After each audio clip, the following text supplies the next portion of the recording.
I'm Sydney, and I've been the person who people forget about for as long as I can remember. Although it wasn't always evident in my family, the warning flags were present from the start.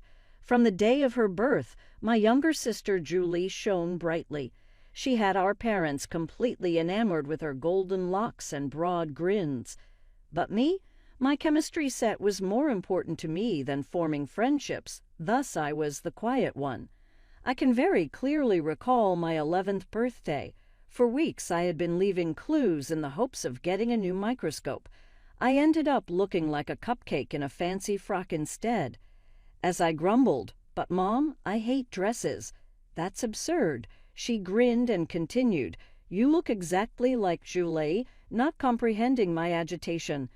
The gap between us simply widened as we grew older.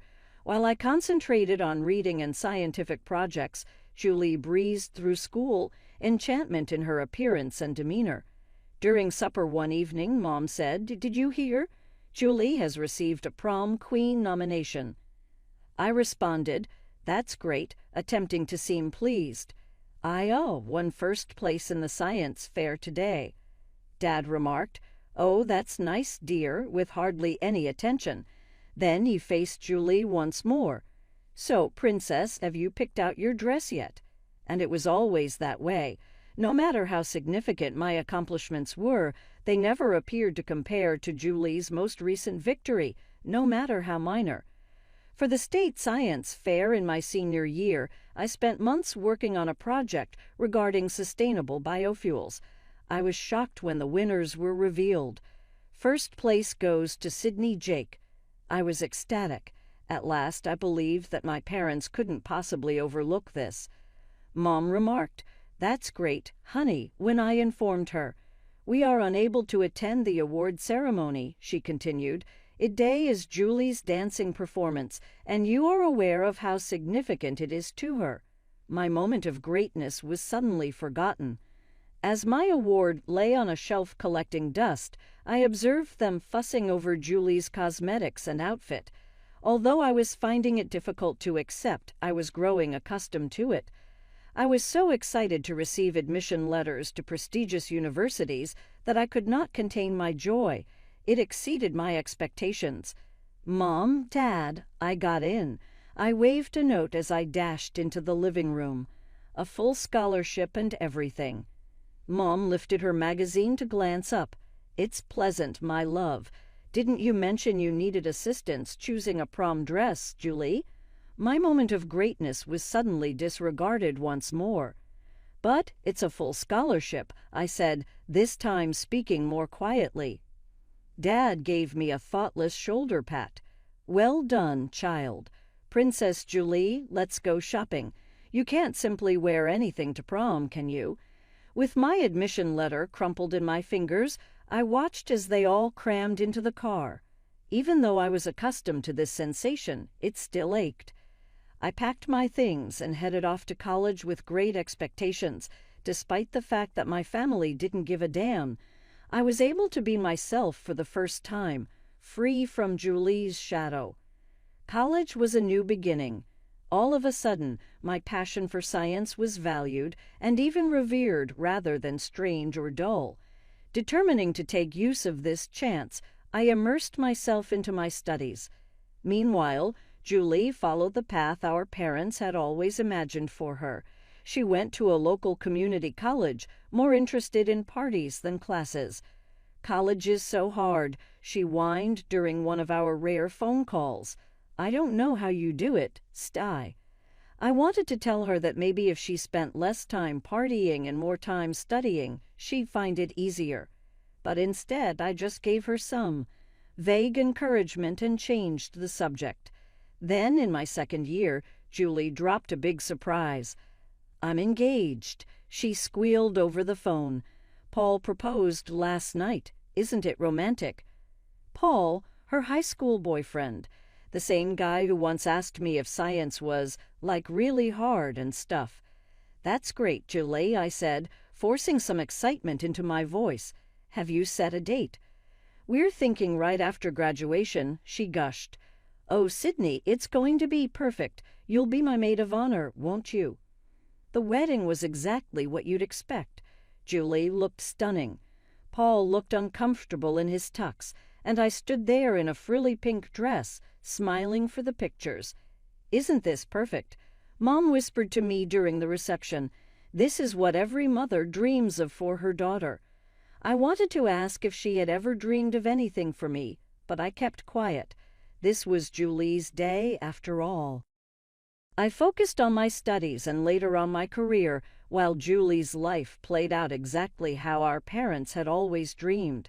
Within a year of her wedding, she had big news. "I'm going to be a grandmother." Mom squealed over the phone. "Oh, Sydney, isn't it wonderful?" I murmured a polite congratulations, already expecting the question that always followed. "When are you going to settle down, Sydney? When will you give us grandchildren?" 10 months later, a tiny bundle wrapped in pink, crying loudly, was born.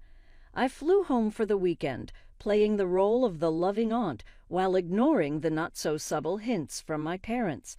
"You know, Sydney," Dad said while bouncing Erica on his knee, "you're not getting any younger.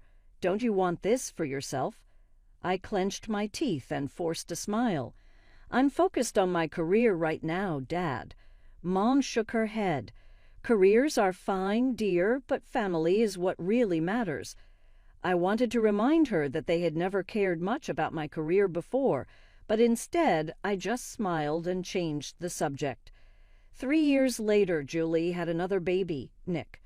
Once again, I played the devoted aunt, all while dodging more questions about why I didn't have a family of my own. Meanwhile, I was making real progress in my career as a biotechnologist. The long hours and hard work paid off. By the time I turned 31, I had been promoted to senior researcher. When I told my parents, their response was a distracted, "That's nice, dear," as they cooed over new pictures of Erica and Nick. Around this time, I decided to buy a house. While my coworkers spent money on fancy cars and vacations, I had been saving carefully. When I finally found the perfect place, a beautiful 2-bedroom house in a great neighborhood, I was beyond excited. "Mom, Dad, I bought a house," I announced during our next phone call. There was a long pause. "A house?" Mom repeated. "By yourself?" "Yes, by myself," I said, my excitement fading a little. "It's a great investment but it's such a big house for one person," Mom interrupted. "What will you do with all that space?" I sighed. "I'll enjoy it, Mom. It's mine." "Well," she said, clearly unimpressed, "I suppose if that's what you want. Oh, did I tell you Erica lost her first tooth yesterday?" And just like that, the conversation shifted back to Julie and her kids. The months after I bought my house were busy with work and getting settled. I spent my free time decorating, making each room feel like home. During this time, I started noticing a change in my family. My parents didn't call as often, and when they did, something felt off in their voices. One evening, Mom called me. "Sydney, dear," she said in an overly sweet tone, "we're having a family dinner next week. You'll come, won't you? We need to talk." I agreed, but I had a bad feeling. In my family, "we need to talk" usually meant trouble. On the night of the dinner, I pulled into my parents' driveway, feeling uneasy. Julie's car was already there, and I could hear Erica and Nick laughing inside. Dinner was tense. My parents kept exchanging looks. Julie was unusually quiet, and her husband, Paul, kept clearing his throat like he wanted to say something, but didn't. Finally, as we finished dessert, Dad cleared his throat. "Sydney, we need to talk about something important." "Here it comes," I thought. "What's up, Dad?" He glanced at Mom, who nodded as if encouraging him to continue. "Well, you see, sweetie, we've been thinking. That big house of yours, it's really too much space for just one person." I felt my stomach tighten. "Dad, we've talked about this. I love my house. It's mine." "Yes, but," he hesitated, looking uncomfortable. Mom took over. "What your father is trying to say is that Julie and her family need more space. The kids are growing, and their apartment is getting too small. I turned to Julie, who was suddenly very focused on her plate. "Okay." Mom's voice became even sweeter. "And since you're single and don't have children, we think you should give your house to Julie and her family. Just hand them the keys and move out." For a moment I couldn't speak. I looked around, waiting for someone to laugh and say it was all a joke, but no one did. They were all waiting for my answer. "You can't be serious," I finally said. "Now, Sydney," Mom said, her tone changing to one she used when I was being difficult. "Don't be selfish. Julie needs the space more than you do." "Selfish?" I repeated, my voice rising. "How is it selfish to keep the house I worked hard for and paid for?" "It's your duty as a sister to help in times of need," Dad added. I turned to Julie, who was still avoiding my eyes. "And what do you have to say about this?" She shrugged and finally looked at me. "Well, it would be nice to have more space for the kids." I couldn't believe what I was hearing. My own family was asking me to give up my home, acting like I was the unreasonable one for refusing. "No," I said firmly, standing up. "Absolutely not. I'm not giving up my house." I grabbed my coat and headed for the door.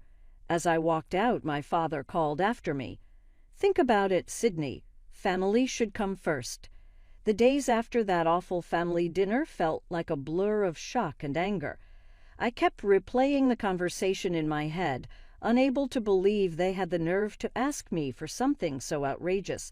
My phone kept buzzing with calls and messages from my parents and Julie, but I ignored them all. On the third day, as I was trying to focus on work, my phone rang with a number I didn't recognize. Thinking it wasn't my family, I answered. "Hello." "Is this Sydney?" A woman's voice spoke, sounding disapproving. "Yes. Who's this?" "This is your Aunt Kate. I can't believe what I'm hearing about you, young lady. Your poor sister needs a home for her children, and you are living all alone in that big house. Shame on you." I felt my blood pressure rise. "Aunt Kate? That's not." "In my day," she continued, cutting me off, "family helped family. We didn't hoard our resources like selfish misers." "I'm not hoarding anything," I snapped. "It's my house. I bought it with my money." "Well," she huffed, "if you're not going to use all that space, you should at least think about donating your eggs. It's not like you need them anyway." I almost dropped the phone. "Excuse me." "You heard me," she said matter-of-factly. "You're not getting any younger, you know. Tick-tock." I hung up without another word, my hands shaking with anger. How dare she? How dare any of them? But it didn't stop there. Over the next few days, my phone was flooded with calls and messages from relatives I hadn't spoken to in years. Each one had something to say about my house or my life choices. My great-aunt Anna left a voicemail. "Sydney, dear, it's your great-aunt Anna. I just wanted to say it's not too late to find a nice man and settle down. Then you'd need that big house." It was never-ending. Every time my phone buzzed, it was another guilt trip, another opinion I didn't ask for. I started dreading checking my phone, wincing every time it lit up. To escape, I threw myself into work, staying late at the lab just so I wouldn't have to go home to more messages. Then, one of those late nights, I got sick. Nothing serious, just a bad cold, but bad enough that my boss insisted I take a few days off to rest. So there I was, curled up on my couch with a box of tissues, feeling miserable both physically and emotionally. My phone had finally been quiet for a few hours, and I was just starting to relax. Then I heard it. A noise at my front door. It sounded like someone was messing with the lock. My heart started racing. Was someone trying to break in? I got up as quietly as I could and crept toward the door. Peeking through the window, I saw figures on my porch, familiar figures. I yanked the door open, making the people outside jump in surprise. "What the hell are you doing?" Standing there, caught red-handed, were my parents and Julie. They looked frozen, like deer in headlights, staring at me as if they had been caught doing something they knew was wrong. Mom was the first to recover. "Sydney, dear, we were just worried about you. You haven't been answering your phone. So you decided to break into my house? I couldn't believe what I was hearing. Dad at least had the sense to look embarrassed. We didn't think you'd be home. We thought you'd be at work. And that makes it okay? I was practically shouting now. What were you planning to do? Move Julie in while I was gone? Julie, who had been quiet until now, finally spoke. Sydney, you're being dramatic. We were just going to wait for you to come home. Then, for the first time, I noticed the car parked behind them. It was loaded with boxes and furniture. My blood ran cold. You were going to move in, I said, my voice flat. You were actually going to move into my house without my permission. Mom sighed, her voice turning into that patronizing tone I had heard all my life. Sydney, we've talked about this. Julie needs the space more than you do. We thought if we just took the initiative. You thought wrong. I cut her off. This is my house. Mine. I bought it with my own money. Money I earned through hard work. You have no right to it. Out of the corner of my eye, I saw movement. My neighbors, the Jakes, were peering through their window, clearly concerned. Mr. Jake caught my eye and held up his phone, mouthing police. I nodded. Turning back to my family, I said, I've called the police. You need to leave. Now. Dad scoffed. You wouldn't. Your own family. As if on cue, the sound of sirens filled the air. My family's faces turned pale. The police car pulled up, and 3 officers stepped out. One of them looked at the scene with suspicion. Is there a problem here? He asked. I took a deep breath. Yes, officer. These people were trying to break into my house. Mom gasped. Sydney, how could you? The officers turned to my family. Is this true? Dad started stammering, trying to explain, but the officer raised a hand to stop him. Sir, trying to enter someone's home without permission is a serious offense. I'm going to have to ask you all to leave immediately. I stood in the doorway, shaking, as the officers escorted them off my property. As they walked away, Julie turned and called over her shoulder. You'll regret this, Sydney. You'll end up old and alone. I slammed the door shut and slid down onto the floor, leaning against it. Tears spilled down my face, a mix of anger, hurt, and relief. Then everything went silent. No more phone calls, no more guilt-tripping messages. It was like I had been completely cut off from the family. A part of me felt relieved, but another part ached. As broken as it was, they were still my family. Then, out of nowhere, I got a message. It was from Aunt Sophie, Mom's sister. We hadn't spoken in years, not since she and Mom had a falling out over some old family drama. Meet me tomorrow at Cafe Blue at 5:00 p.m. Curious and desperate for even one ally, I agreed. The next day, I sat across from Aunt Sophie in a cozy corner of Cafe Blue. She looked older than I remembered, but her eyes were still sharp and kind. She reached across the table and squeezed my hand.